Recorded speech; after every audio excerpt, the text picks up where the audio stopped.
Kemudian dia punya anak perempuan, ponakan kan, ponakan haram untuk kita menikah dengannya.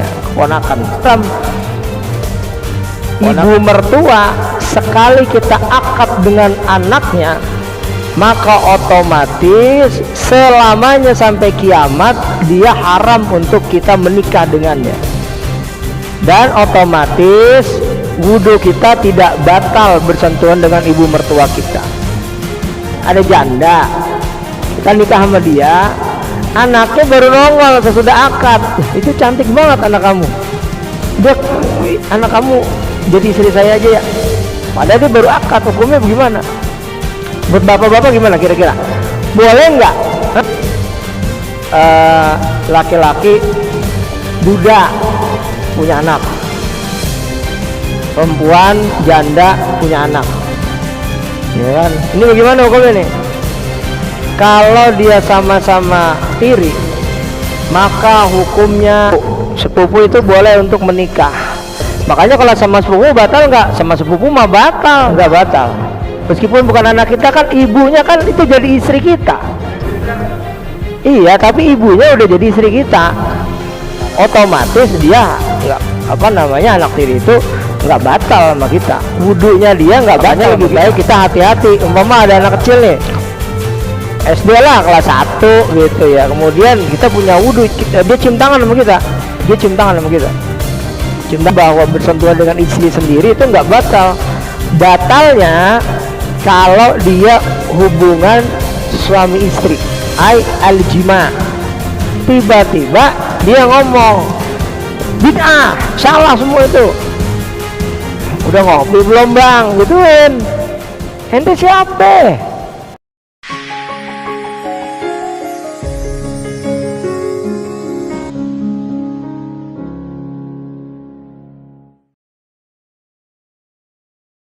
Bismillahirrahmanirrahim. Assalamualaikum warahmatullahi wabarakatuh. Waalaikumsalam. Bismillahirrahmanirrahim. Faslun wal muharramatu bin nassi arba'a asyarata. Ini sekarang kita membahas tentang orang-orang yang haram untuk kita menikah dengan mereka. Orang-orang yang haram kita menikah dengan mereka. Itu. Yang pertama adalah ya sab'un bin nasabi. Ini berkaitan dengan nasab dulu nih, keturunan dari darah kita yang haram untuk kita menikah dengan mereka. Yang pertama wahunna al-ummu wa in alat. Kita haram menikah dengan yang pertama al-um, ibu kita, ibu kandung yang melahirkan kita. Ini ibu kandung yang melahirkan kita, kita haram untuk menikah dengannya. Tuh, makanya lihat dulu kondisi nanti nih. Ya, nggak boleh sembarangan kita. Yang pertama, orang yang haram untuk menikah dengannya, yaitu menikah dengan kita, maksudnya al-um wa in alats, ibu sampai ke atas, ibu kita nggak boleh tuh kita nikahin. Kemudian ibunya ibu kita, nenek, atas lagi Mbah Uyut, itu haram untuk dinikahi. Dan kemahroman ini Pak ya, berkaitan dengan batal atau tidaknya wudhu kita. Berkaitan dengan batal atau tidaknya wudhu kita. Kadang-kadang di tengah-tengah masyarakat penyebutan mahram dan muhrim ini masih suka salah. Ente mah bukan muhrim aneh. Muhrim itu orang yang pakai baju ihram. Muhrim orang yang pakai baju ihram waktu haji ataupun umroh, yang diselempangin baju putih-putih, itu namanya baju ihram. Orangnya yang pakai baju ihram disebut muhrim. Nah, kalau mahram yang berkaitan dengan pernikahan, jadi orang suka salah sebut, ente bukan muhrim, mahram, gitu. Bukan muhrim, mahram. Nah, kemahroman ini kaitannya dengan kita bersentuhan dengan mereka batal atau tidak. Kalau dengan mahram, maka kita tidak batal wudu kita. Contoh, kita punya wudu, ya, kita cium tangan dengan ibu kita, maka wudu kita tidak batal. Kemahroman itu yang disebut dalam kitab ini wal muharramatu, ya, berkaitan erat dengan wudu, batal atau tidak. Jadi kalau ibu kandung kita sama ibu kandung sama nenek sama Mbak Uyut itu nggak batal, dan mereka ini memang dari garis nasab, ada darahnya ke kita. Pertama, udah paham ya. Yang kedua, wal bintu wa insafalat, anak perempuan kandung kita, wa insafalat, sampai ke bawah. Anak kandung perempuan kita itu termasuk mahram. Mahram apa? Yang haram untuk kita nikahi. Kita punya anak perempuan kandung, ya haram lah, masa dia jadi istri kita. Orang anak perempuan kita masa kita nikahin. Makanya kalau ada berita itu orang tua kandung, bapak kandung mencabuli anak kandungnya, itu udah bukan manusia, berarti udah bukan manusia, itu hewan aja nggak begitu, gitu. Hewan aja nggak begitu, apalagi ini orang anak kandung dicabuli atau bahkan diperkosa, berarti dia udah bukan manusia lagi, makhluk yang lebih bejat daripada jin, setan. Itu. Anak perempuan kandung kita itu haram untuk kita menikah dengannya. Kalau begitu Ustadz, wudunya kita kalau dia cium tangan pada kita nggak batal dong? Tidak batal. Tidak batal. Kita punya wudu, anak perempuan kita cium tangan mau sekolah atau pulang dari mana cium tangan, bersentuhan dengan mereka tidak batal. Cium tangan dengan dia cium tangan pada kita, kita tidak batal, nggak batal wudu kita. Gitu. Ya nggak batal, ingat tadi itu. Yang ketiga adalah wal ukhtu, saudara perempuan, entah kakak kandung ataupun adik kandung kita yang perempuan, itu haram untuk kita menikah dengannya. Kita punya kakak kandung perempuan, kita punya adik kandung perempuan, haram untuk menikah dengan mereka, mahram. Saudara kandung tidak boleh menikah. Dan mereka ini kalau kita bersentuhan dengan mereka tidak batal wudu kita. Kita punya kakak mbak, apa kabar mbak, kita punya wudhu, kamu sehat mbak, cium tangan. Itu adiknya dia datang ke rumah, assalamualaikum mas, apa kabar, baik, cium tangan. Batal apa enggak? Enggak batal, karena termasuk bagian dari wal muharramatu, orang-orang yang haram untuk menikah. Berarti ini di sini kita membahas dua. Satu, orang-orang yang haram untuk kita menikah dengan mereka. Dua, orang-orang yang kita itu tidak batal apabila kita berwudu bersentuhan dengan mereka. Meskipun ini kita bahas bagian dari wal muharramatunya, tapi kita membahas dari cabang dari teks ini yang nggak batal. Wa insafalat wal ukhtu wal khalatu, bibi perempuan dari garis perempuan. Umpama kita punya ibu kandung, punya kakak ibu kandung kita, uak, maka kita cium tangan sama uak kita yang perempuan gak batal. Atau juga ibu kandung kita punya adik perempuan, bibi, kita cium tangan sama dia, gak batal wudu kita. Karena apa? Kita haram menikah dengan mereka. Nggak boleh kita nikah sama mereka. Bibi kandung dari ibu ataupun wal ammatu dari pihak ayah. Ayah kandung kita punya empok, punya mbak, punya kakak perempuan. Kita cium tangan sama uak kita, ya nggak batal kita.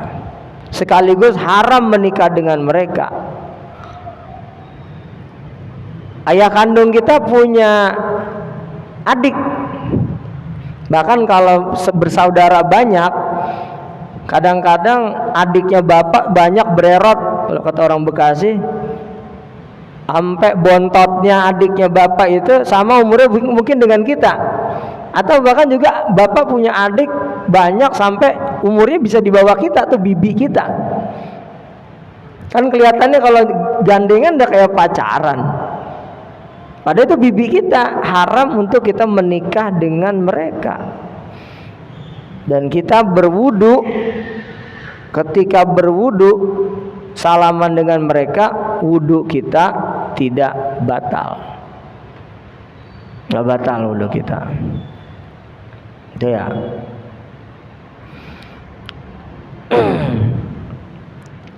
Itu. Kemudian lagi wa bintul akhi wal muharramatu wa bintul akhi, anak perempuan dari saudara laki-laki kita, keponakan, anak perempuan dari saudara laki-laki kita, keponakan. Kita punya kakak kita punya anak perempuan, maka kita haram menikah dengan keponakan perempuan kita dari saudara kandung kita. Kita punya adik laki-laki,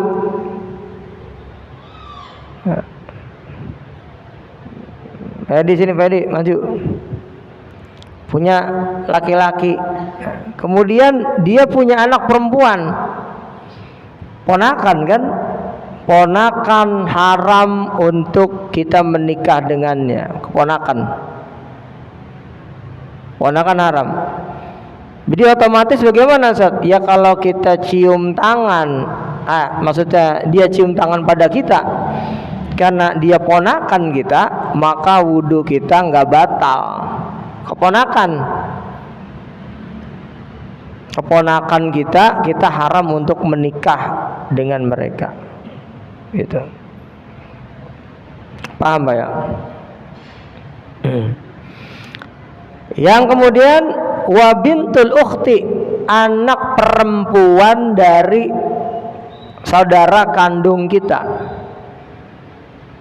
kita punya kakak perempuan, punya anak perempuan, dia itu kan ponakan juga, maka dia haram untuk kita menikah dengannya.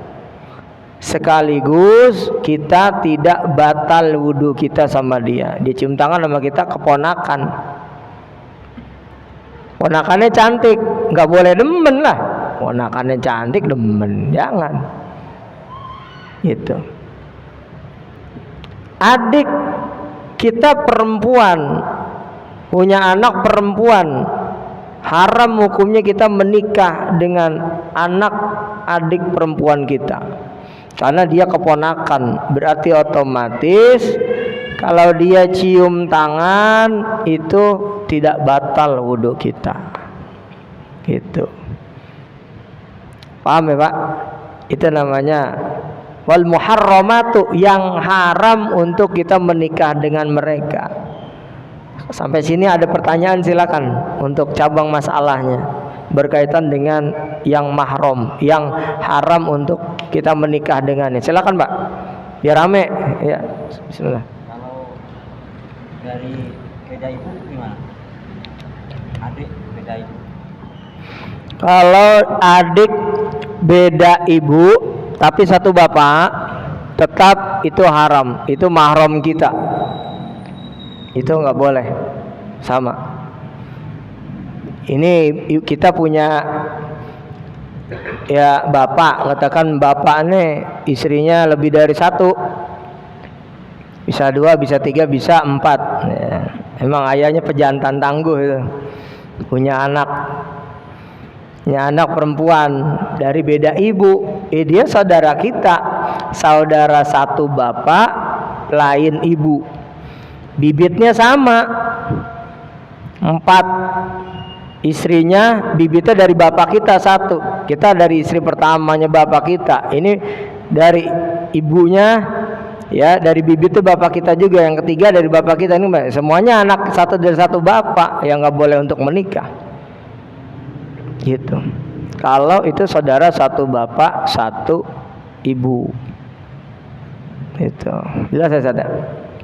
Jelas. Ada lagi Pak, silakan. Ya Pak. Hah? Ini dulu Pak ya, sebentar ya. Bagaimana hukumnya kita dengan ibu mertua? Hukum menikah dengan ibu mertua adalah hukumnya haram, sama dengan kita menikahi ibu kandung kita hukumnya. Ibu kandung kita kan tadi mahram, haram. Ibu mertua bagaimana? Ya haram juga. Karena orang ibu mertuanya ngerawat diri gitu kali, cantik, sering senam gitu ya, pedikur, dandan, ke salon gitu. Ini mantunya jadi ngeliat bagaimana ini gitu. Ya nggak boleh. Kalau bagaimanapun cantiknya ibu mertua, dia adalah ibu kita. Dia adalah ibu kita. Gitu.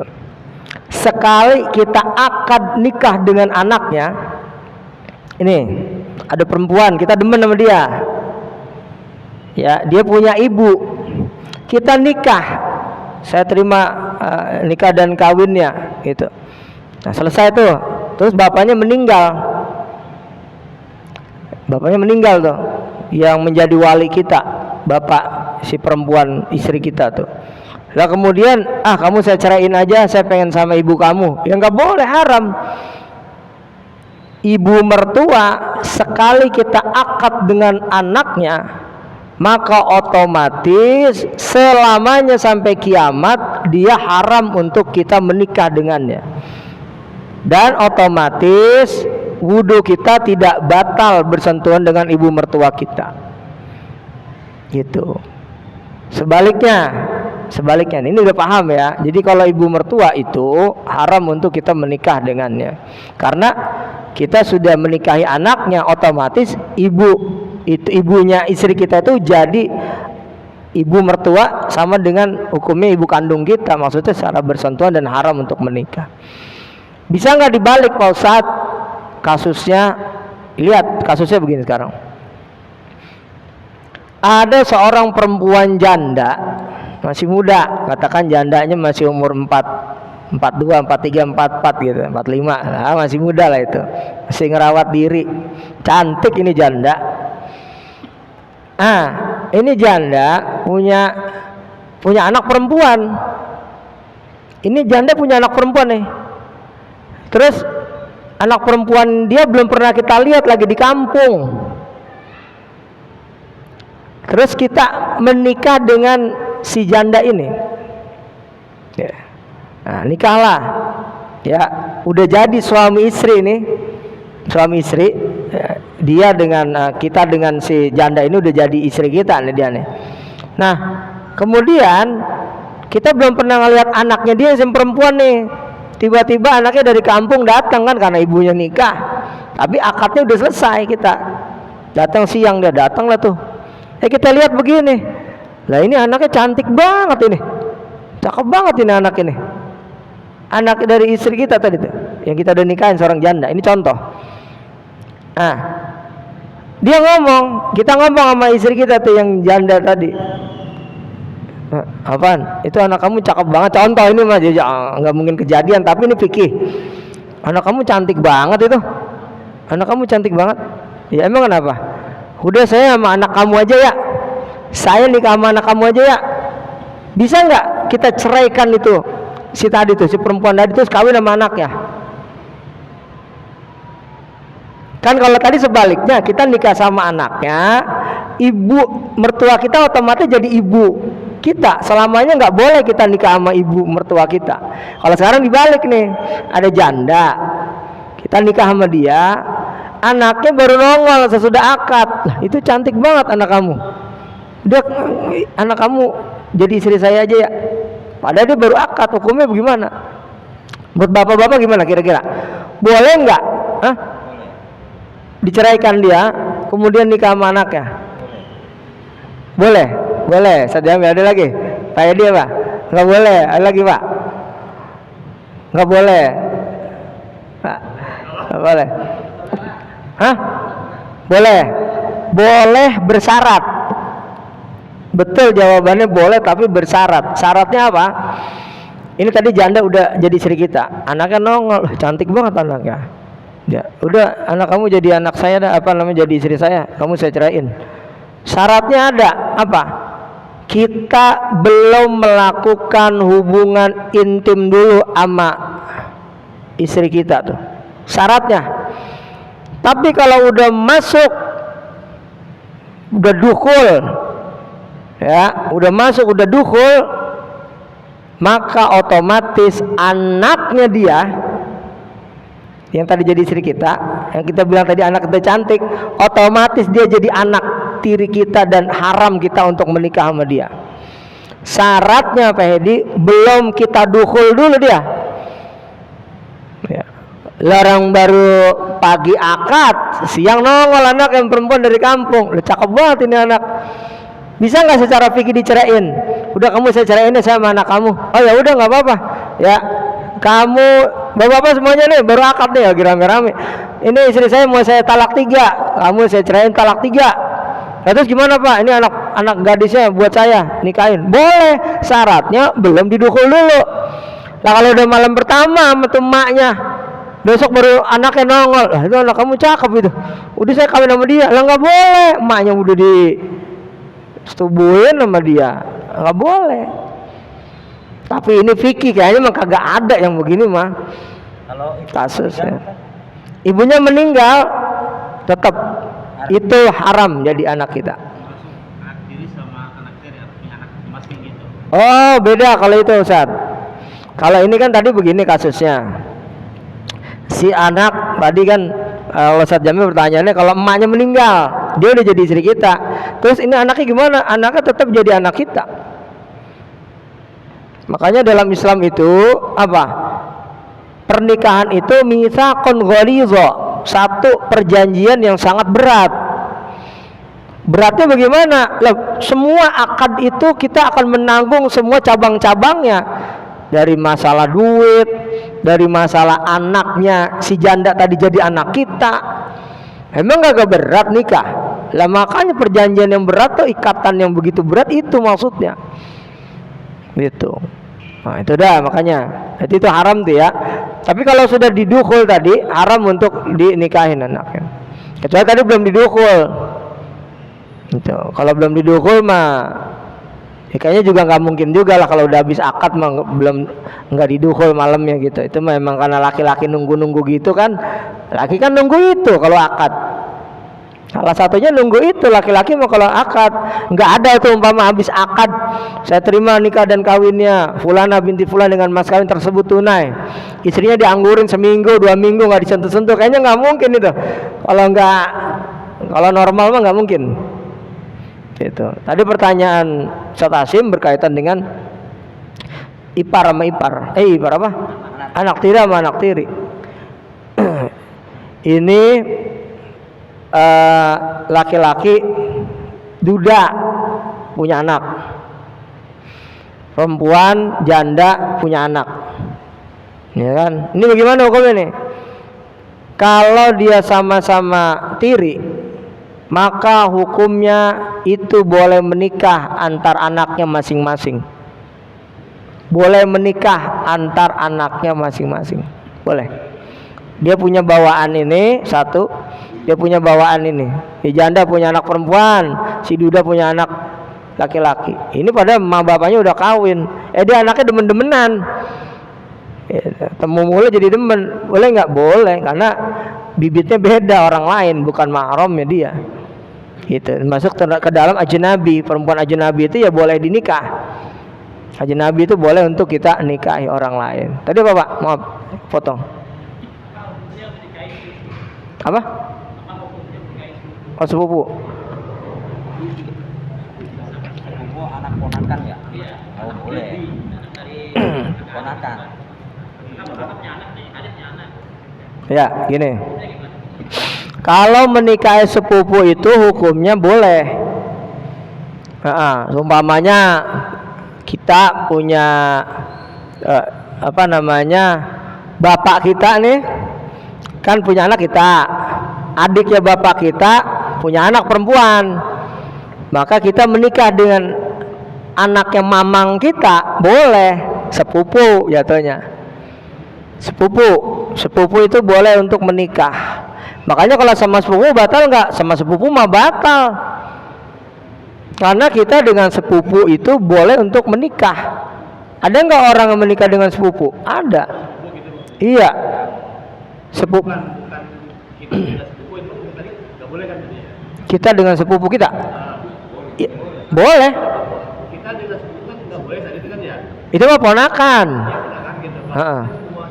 Kalau sama ponakan kita nggak boleh. Kalau sama sepupu boleh. Gitu. Sepupu sama sepupu boleh. Kita nikah dengan sepupu kita, itu boleh. Iya Pak.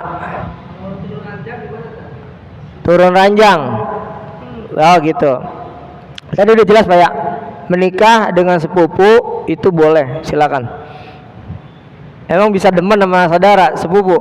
Ya bisa aja sih itu mah. Saya punya kasus nih di tengah masyarakat, ada itu jamaah. Dia sepupuan, tapi yang demen banget sama dia tuh malah perempuanannya. Sepupuan padahal itu perempuan demen banget itu sama kakak sepupunya, sampai nikah. Katanya nggak mau, kata sama yang lain maunya sama AA ini kayak gitu. Dan nikah akhirnya. Dia demen banget. Ya boleh jadi itu bisa terjadi pada banyak masyarakat kalau nggak pernah ketemu gitu. Kalau masih kecil-kecil main mah kayaknya hampir nggak pernah kejadian nikah sama sepupu tuh. Atau bisa juga untuk mempertahankan harta gitu. Dikawinin. Udah daripada harta engkong kemana-mana, udah ini aja dah. Kamu nikah sama dia aja dah. Daripada ntar harta engkongnya punya harta 50 miliar daripada jatuh ke orang udah. Kan kalau kawin sama orang kan punya saudara lagi, tapi kan itu orang lain. Kalau ini kan masih sepupu, jadinya terahnya keluarganya masih orang kaya gitu. Itu boleh. Ya. Tadi berkaitan dengan turun ranjang. Mau kemana turun ranjang nih? Mau Hukum turun ranjang itu kalau kita dari sudut pandang sosiologi itu namanya sororat levirat. Sororat levirat ya. Umpamanya seorang laki-laki punya istri istrinya dia meninggal. Kebetulan istri dia itu punya adik perempuan, ya. Akhirnya apa? Dia ngomong sama adiknya, kakaknya udah meninggal, udah. Ngomong sama adiknya, Dek, daripada Aa nyari-nyari lagi, pengen nikah sama orang lain, udah sama adik aja dah, gitu. Akhirnya tuh adik istri kita mau sama kita, ya udah nikah, boleh nggak lah, boleh. Atau istri kita punya kakak perempuan, Pok, daripada atau Mbak, daripada saya nyari lagi Mbak, naik ranjang, ketinggian naik ranjang. Daripada saya nyari-nyari lagi Mbak, ya udah saya sama Mbak aja dah, Mbak kan udah janda udah lama nih, udah dah sama saya aja gitu. Ya udah kalau kamu mau sama Mbak menerima apa padanya, iya dah terima Mbak, udah terima. Itu apa tuh, jatuh? Enggak. Iya. Minta nanya, tadi kan katanya kan kejadiannya itu ibunya dinikahin, anaknya udah datang tuh tadi ya. Ya kan, nikah, tapi gini tak jadi nih nikah nih, udah sekarang batal nggak ibunya nih, cuma anak yang bawaan di cewek itu dari ibu kita itu batal nggak? Anak tiri. Iya. Oh udah, tapi udah nikah ya? Nikah. Udah nikah. Kita hubungi dengan anak kita batal nggak? Sama anak tiri nggak batal, karena Beda bapaknya. ya kan emaknya dia kita buat kita, emaknya dia, ya emaknya dia. Tempat lubang dia keluar dia kan sekarang kita yang menggunakan. Wudunya tetap nggak batal kalau dengan anak tiri, enggak. Ya. Tapi ada sebagian orang batal bilang Ya ngaji lagi, makanya udah ngaji lagi. Anak tiri mah nggak boleh dinikah dan dia nggak boleh. Iya, iya, nggak batal. Meskipun bukan anak kita, kan ibunya kan itu jadi istri kita. Iya, tapi ibunya udah jadi istri kita, otomatis dia nggak anak tiri itu nggak batal sama kita. Wudunya dia nggak batal sama kita. Tapi kalau sama istri batal. Kalau sama istri batal, istri kan orang lain. Istrinya mah orang lain. Kalau istri itu namanya musyaharah, menjadi menikah itu, ya dia itu karena apa? Karena memang dia itu orang lain yang kemudian menjadi bagian dari hidup kita, gitu. kenapa ntar istri kita mau kenal anak istrinya nggak batal? Ya itulah fikih. Kalau kita bicara kenapa, ntar kita kupasannya ke usul fikih, kaid fikih ya, memang dalam, gitu. Sama anak perempuan yang belum balik. Perempuan belum balik, contohnya anak yang masih umur 4 tahun, 3 tahun, itu memang nggak batal. Cuma ya kalau ada syahwat kepada anak kecil itu, maka kita menjadi batal. Makanya lebih baik kita hati-hati. Umpama ada anak kecil nih, SD lah kelas 1 gitu ya, kemudian kita punya wudu, dia cium tangan sama kita, cium tangan. Nah gimana tuh wudu kita? Kalau saya ngambilnya batal, saya. Kenapa? Kita mengambil asas ihtiyat, kehati-hatian, supaya kita ini tidak sembarangan dalam mengambil hukum, gitu. Jadi anak kecil batal nggak? Ya tergantung, kalau kita nggak ada masalah apa-apa. Cuma kan ihtiyat tuh hati-hati kita. Udah cium tangan sama kita, tapi kita wudu lagi aja, gitu. Ustaz Hasim punya murid-murid baca Quran, Iqra, ya wudu lagi aja, gitu.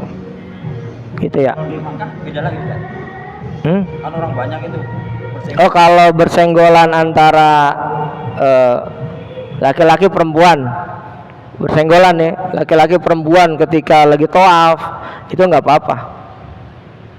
Itu nggak apa-apa. Kenapa? Kalau kita mengambil dari mazhab Syafi'i, ketika kita lagi tawaf, mazhab Syafi'i kita ambil, maka kalau lagi tawaf itu kita mazhab Syafi'i bersenggolan, kita ntar susah, wudunya jauh dan kita repot, karena kondisinya kita memang lagi umrah ataupun haji. Nah, makanya mengambilnya mazhabnya Hanafi di situ. Sehingga ketika bersentuhan dia tidak batal. Gitu. Ketika bersentuhan tidak batal. Meskipun itu juga sama di dalam wudu. Kalau masalah wudunya sama istri gitu ya. Itu pun juga khilaf masalah perbedaan pendapat. Kalau dalam mazhab Syafi'i bahwa kalau laki-laki suami bersentuhan dengan istri batal. Kenapa? Ayatnya aula mastumun nisa, kata Imam Syafi'i, bahwa yang dimaksud dengan aula mastumun nisa itu adalah bersentuhan dengan perempuan manapun yang bukan mahramnya. Jadi ketika bersentuhan dengan istri batal. Kata Imam Abu Hanifah nggak batal dengan istri. Makanya ada mazhab yang mengatakan bahwa bersentuhan dengan istri sendiri itu nggak batal. Batalnya kalau dia hubungan suami istri, ai al-jima.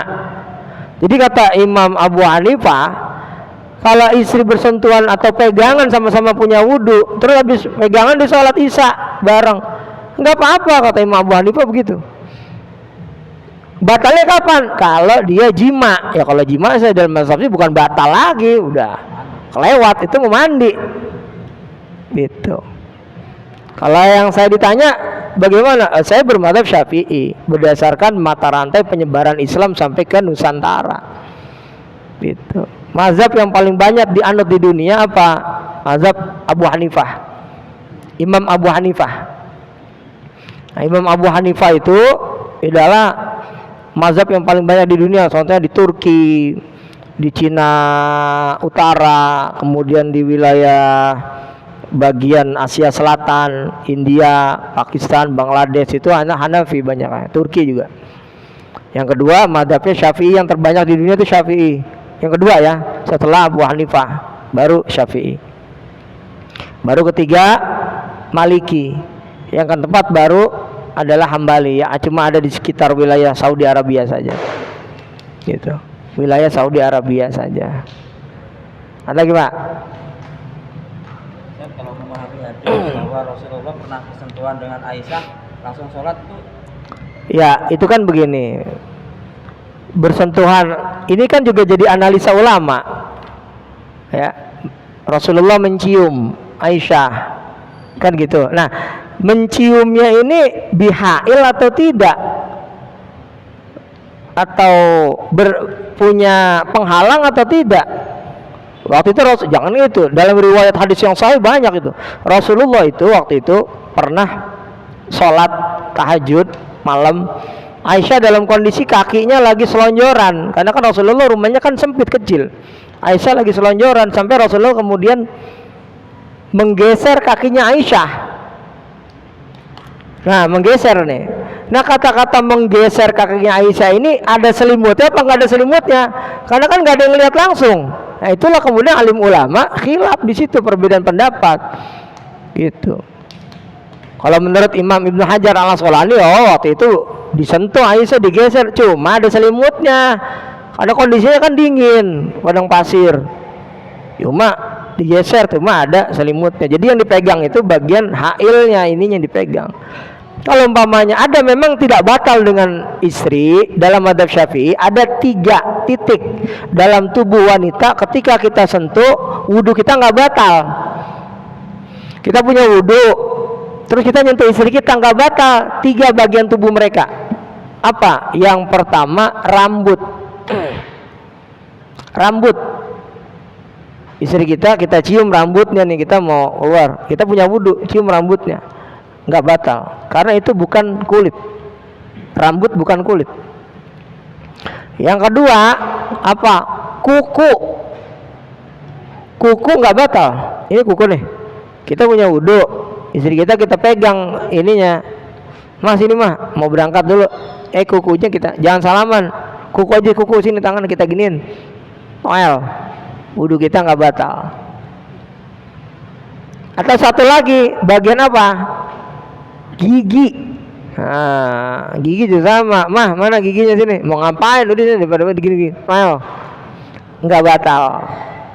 3. Itu sama Syafi'i. Tapi kalau udah kulit mah batal. Kalau kulit mah batal. Kenapa bisa berbeda-beda Ustadz pemahaman tentang dalil-dalil ini? Pengambilan kesimpulannya, jangankan dengan cabang, jangankan dengan ponakan, dengan istri sendiri aja itu udah pembahasannya panjang lebar. Kenapa bisa begitu? Al-fiqhu ay al-fahmu. Itu kita kembali lagi nih, balik lagi nih, berkaitan dengan fikih itu artinya apa? Al-fiqhu, fikih itu artinya adalah pemahaman. Pemahaman siapa? Pemahaman si ulama tersebut terhadap satu dalil. Gitu. Cuma bukan sembarangan. Makanya ada orang begini, udah saya mah kembali kepada Quran dan Sunnah. Lah ini cara makainya gimana? Emang kita yang ngotak-atik tuh Quran, apal Quran ya enggak? Kitab kuning enggak ngerti, nau sorop enggak ngerti. Tiba-tiba dia ngomong bid'ah, salah semua itu. Udah ngopi belum bang? Gituin. Ente siapa? Kembali kepada Quran dan Sunnah. Kita tuh bukan siapa-siapa untuk menggali Quran dan Sunnah. Itu nggak bisa sembarangan memahami Quran dan hadis Nabi SAW. Jadi nggak bisa kita apa kata kita dalil-dalil itu. Ada kawan saya nggak batal dengan istrinya, ada, karena dia nggak menganut itu, dan dari kecil juga tidak pernah diajarkan berkaitan dengan madzhab Syafi'i. Di atas 90% di Indonesia ya sama, kita Syafi'i, persis sama. Itu. Ada lagi Pak?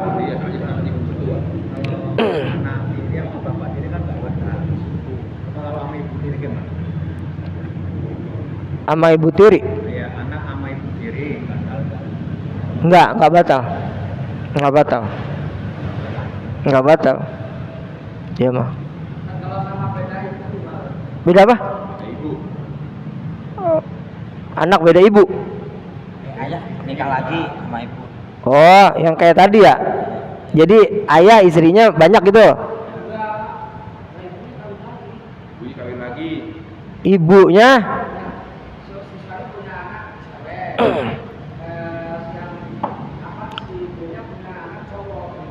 iya, itu mah tetap nggak batal, malah nggak batal, karena dia masih ada garis dari ibu tadi, garis dari ibu. Orang nggak ibu aja punya kakak kandung, nikah sama dia batal.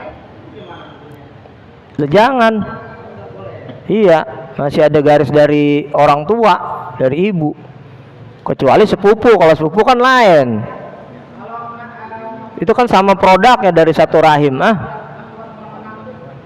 Apa? Mertua sama menantu kayak tadi hukumnya haram. Kalau mertua sama menantu mah nggak boleh. Iya, mertua sama menantu itu ya haram, karena otomatis dia mertua cowok sama menantu perempuan gitu kan haram. Otomatis kita punya anak laki-laki itu udah nikah sama perempuan, otomatis si perempuan itu jadi anak kita, dan dia nggak batal sama kita, nggak batal, kecuali dengan keponakan tuh. Ini keponakan kita laki-laki, dia punya istri, dia cerai, ya ponakannya dia itu ponakan kita, maksudnya istrinya dia tuh lah boleh kalau nikah sama kita. Ini orang lain, itu beda. Ya, kalau istri kita menyusui anak orang lain, rodoa. syaratnya beda. Kalau jadi malam itu gimana? Ya, wasnatani birrodoi yang ditanyain sama Ustaz Hasim. Yang pertama al-ummul murdi'atu, berkaitan dengan penyusuan. Jadi haram hukumnya si laki-laki menikah dengan ibu susunya dia. Contoh waktu kecil nih, bayi laki-laki lagi dinenenin sama ibunya susunya ini kering. Ada tetangganya memang lagi punya anak kecil juga. Yaudah bu, anak ibu saya susuin dulu nih, ya dah tolong ya anak saya susuin. Disusuin lah sama tetangganya. Ya kemudian anak lakinya dia udah gede. Nah ini tetangganya dia kan ya masih muda juga. Waktu nyusuin masih umur 21, udah gede masih umur 41, 42. Ini anak udah bujangan nih. Nah anak kita yang bujangan karena pernah disusuin sama dia, ummul murdi'ah, bahwasannya itu dia itu adalah ibu susu dari anak kita, maka anak kita itu haram nikah sama dia. Itu wudunya gimana? Wudunya nggak batal. Wudunya nggak batal karena dia ibu susu. Ibu susu. Hanya beberapa hari gitu. Meskipun berapa hari, jangan berapa hari. Ulama membahasnya bukan hari, Ustaz, malah hitungan isapan. Ada yang mengatakan 3, ada yang mengatakan 5, banyak macam-macam kalau dalam mazhab. Kalau udah 1, 2, 3, 4, 5, lalu 10, anak kan banyak nyedotnya, nggak mungkin cuman 3 kali, 1, 2, 3 terus dicopot, nggak mungkin. Namanya anak lagi aus. Sama satu susuan nggak boleh juga. Nah ini yang kedua, wal ukhtu minar radha'i, saudara perempuan sepersusuan. Tadi tetangga tadi punya anak perempuan, ini anak laki kita nyusu sama dia. Udah gede ini demen-demenan, nggak boleh, karena dia saudara sepersusuan. Maka dia itu adalah seperti saudara kandung hukumnya, saudara sepersusuan. Gitu. Dia umpama salaman apa nggak batal dan nggak boleh jatuh cinta. Itu. Namanya nggak tahu. Nah kalau nggak tahu terjadi pernikahan, terjadi nikah, nikah nih, kawin. Ternyata udah nikah 3 bulan, ada yang tahu. Mohon maaf nih ya bapak ya, bukannya bapak mau ngerusak-ngerusakin nikahan kamu. Emang apa ini ceritanya begini dulu nih ya. Bapak dulu pernah jadi tetangga kamu dulu. Nah terus gimana? Nah, maka kalau sudah tahu duduk perkara sebetulnya, tadi saudara susu menikah, nikahnya itu fasakh namanya. Fasakh itu apa? Artinya rusak. Rusak bagaimana? Harus dicerai. Nggak boleh. Harus dicerai. Kenapa? Lah saudara susu nikah, gitu. Ya itulah makanya hukum. Makanya Pak, kalau anak-anak muda nih sebetulnya harus ngaji gini-ginian nih, karena mereka kan bakal menikah nih. Itu jangan cuman belajarnya jiping doang, lu anak-anak muda mah nyatet ini gitu. Kalau Gitu. air susunya bukan karena dia lagi susu sendiri gitu, tapi diobat. Sama juga. Oh, obat kan dirangsang untuk keluar air susu. Tetap iya, kalau obat kan cuma sebagai perangsang aja Ustaz, supaya keluar air susunya. Gitu. Karena memang ada Pak sekarang teknologi kedokteran begitu. Meskipun seorang perempuan ini tidak hamil tapi bisa keluar air susu. Minum obat apa nggak tahu dokter dah gitu. Saya kira cukup sekian ya. Udah Isya. Al-Fatihah.